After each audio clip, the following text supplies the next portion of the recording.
محتاجی اور غربت 7 چیزوں سے آتی ہے۔ نمبر 1، جلدی جلدی نماز پڑھنے سے۔ نمبر 2، کھڑے ہو کر پانی پینے سے۔ نمبر 3، منہ سے چراغ بجھانے سے۔ نمبر 4، آستین یا دامن سے منہ صاف کرنے سے۔ نمبر 5، عصر کے بعد گھر میں جھاڑو دینے سے۔ نمبر 6، دانتوں سے ناخن توڑنے سے۔ نمبر 7، فجر کی نماز کے بعد فوراً سونے سے۔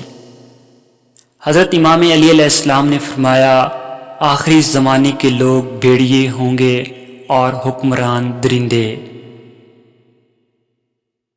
درمیانی طبقہ کھا پی کر مست رہنے والے اور فقیر نادر، بالکل مردہ۔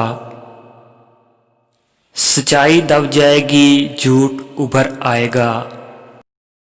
محبت صرف زبانوں تک محدود رہ جائے گی اور لوگ دلوں میں ایک دوسرے سے کشیدہ رہیں گے۔ نسب کا معیار زنا ہوگا۔ عفت و پاک دامنی نرالی سمجھی جائے گی اور اسلام کا لبادہ پوستین کی طرح اوڑھا جائے گا۔